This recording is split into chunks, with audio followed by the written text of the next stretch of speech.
एक मासूम छात्र हर्षराज की जान ले ली। मां की आंचल को सुना कर दिया गया।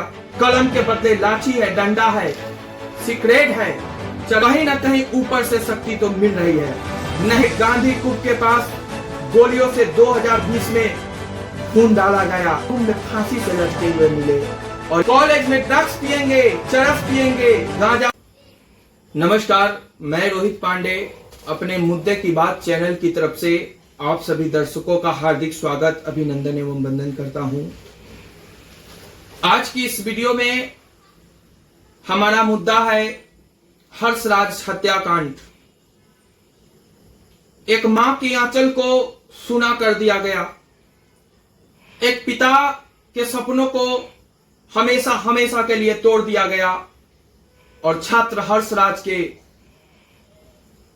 जीवन को हमेशा हमेशा के लिए अंधकार में कर दिया गया। हमेशा हमेशा के लिए छात्र हर्षराज के नाम को भुता दिया गया।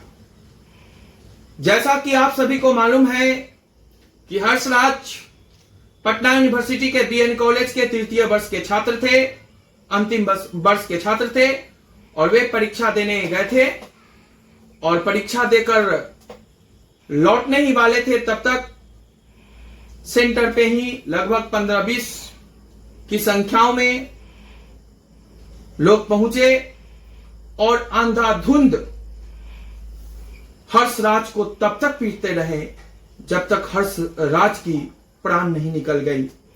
और जब हर्षराज को पीएमसीएच में ले गया तो वहां के डॉक्टरों द्वारा उन्हें मृत बताया गया।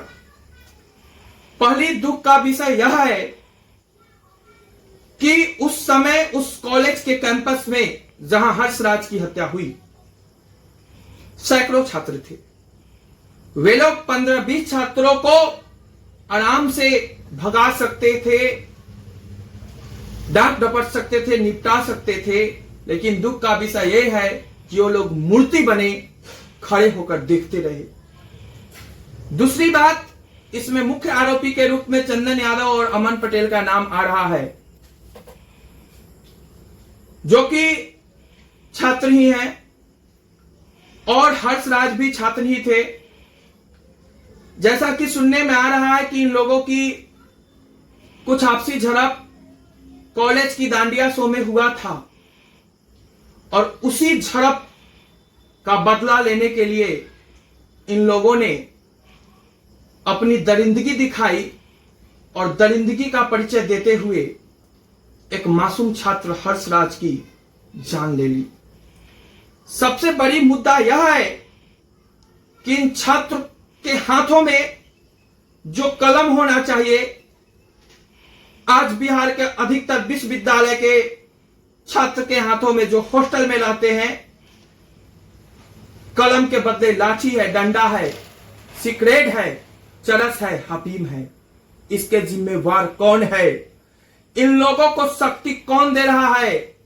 इन लोगों के मनोबल को, हौसला को बढ़ा कौन रहा है? कहीं ना कहीं ऊपर से शक्ति तो मिल रही है, नहीं तो एक साधारण छात्र इतना हौसला नहीं कर सकता कि किसी को भी जाकर लाठी से तब तक पीटता रहे जब तक कि उसकी हत्या ना हो जाए। बिहार में दिन प्रतिदिन लगातार छात्र की हत्या हो रही है। जैसा कि अपने बिहार के बाबा साहब भीमराव अंबेडकर विश्वविद्यालय में 2012 में वसीम हत्याकांड, 2022 में राजवर्धन जो कि पीजी के छात्र थे, उन्हें गांधी कूप के पास गोलियों से 2020 में भून डाला गया। यही नहीं, 18 वर्षीय छात्र उज्जवल कुमार को पटना के बीच शहर के चौराहे पर पीट पीट कर हत्या कर दी गई। यही नहीं, तिलका मांझी विश्वविद्यालय के छात्र प्रिंस कुमार अपने, यही नहीं, वीर कुंवर सिंह विश्वविद्यालय के प्रोफेसर महेंद्र सिंह और उनकी पत्नी पुष्पा सिंह की दिन दहाड़े हत्या कर दी गई। ये जो सिलसिला है और कितने उदाहरण है जो बिहार में लगातार छात्र की हत्याएं हो रही है।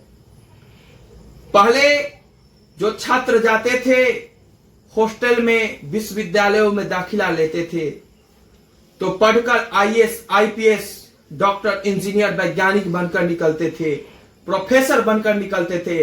लेकिन आज के छात्र आईएएस आईपीएस प्रोफेसर छोड़ दीजिए, एक योग्य एवं जिम्मेवार नागरिक भी बनकर नहीं निकलते हैं। इसका सबसे पहला कारण है कि प्रत्येक कॉलेज में अलग अलग पार्टियों का छात्र नेता गठित किया जाना, कोषाध्यक्ष, अध्यक्ष, उपाध्यक्ष गठित किया जाना, जिसके लिए प्रत्येक अलग अलग पार्टियों के छात्र संघ के अध्यक्ष, कोषाध्यक्ष, उपाध्यक्ष आपस में ही वर्चस्व के लड़ाई लड़ते रहते हैं। किसी भी पार्टी की रैली होगी तो उसमें झंडा लेकर कौन घूमेगा? तो कॉलेज के छात्र नेता घूमेंगे, कॉलेज के विद्यार्थी घूमेंगे। कॉलेज में ड्रग्स पिएंगे, चरस पिएंगे, गांजा पिएंगे, सिगरेट पिएंगे, लाठी चलाएंगे, कॉलेज में पढ़ाई नहीं करेंगे। यह स्थिति केवल अपने एक आज पटना विश्वविद्यालय का नहीं है, जो मासूम हर्षराज की हत्या हुई है। ऐसी स्थिति केवल पटना विश्वविद्यालय में ही नहीं है, बिहार के अलग अलग विश्वविद्यालय में, चाहे वो बिहार विश्वविद्यालय हो, वीर कुंवर सिंह विश्वविद्यालय हो, या तिलका मांझी विश्वविद्यालय हो, या मगध विश्वविद्यालय हो, बिहार के अनेक विश्वविद्यालय हैं, जिन सभी विश्वविद्यालयों में वर्चस्व की लड़ाई हो रही है। जितने भी छात्र हॉस्टल में रहते हैं वे लोग अपने आप को क्या समझते हैं पता ही नहीं चलता है। बड़ी बड़ी गाड़ियां रखेंगे, गाड़ियों से पेट्रोल की धुआं उड़ाएंगे, रैगिंग करेंगे और वर्चस्व की लड़ाई लड़ेंगे, आपस में झगड़ा करेंगे, आपसी मतभेद करेंगे। और उन लोगों को शायद ये मालूम नहीं है कि आप जिस पार्टी के अलग अलग पार्टियों के छात्र नेता, अध्यक्ष, उपाध्यक्ष और कोषाध्यक्ष अनेकों पद पे जो बनाए गए हैं, उन सभी जो पार्टियों के जो भी कर्ता धर्ता है, उन जो पार्टियों के संस्थापक है, सभी लोग आपस में एक हैं, आपको गुमराह कर रहे हैं, आपके भविष्य को अंधेरा में डाल रहे हैं। अगर आज भी जांच की जाए तो बिहार के ऐसे कितने विश्वविद्यालय निकलेंगे जिस विश्वविद्यालय के लड़के जो हॉस्टल में रहकर गलत संगति में आ गए हैं और तरह तरह के विषैले पदार्थ का नशा कर रहे हैं और वर्चस्व की लड़ाई में अपनी जान गंवाने के लिए तैयार है।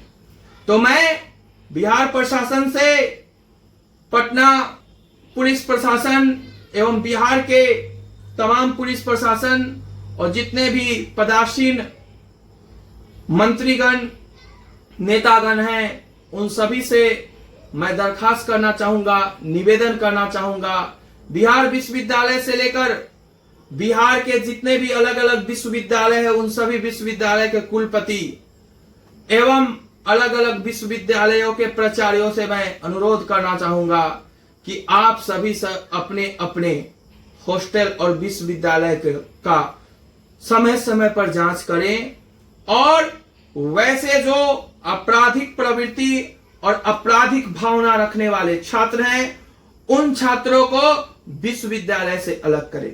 क्योंकि अगर ऐसे छात्र रहेंगे तो दिन प्रतिदिन पढ़ाई का माहौल बिगड़ जाएगा और इसी तरह हर्षराज जैसे अनेकों मासूम अपने जान गंवाते रहेंगे। इतना ही कहकर मैं अपने वाणी को विराम लेता हूं। हर हर महादेव।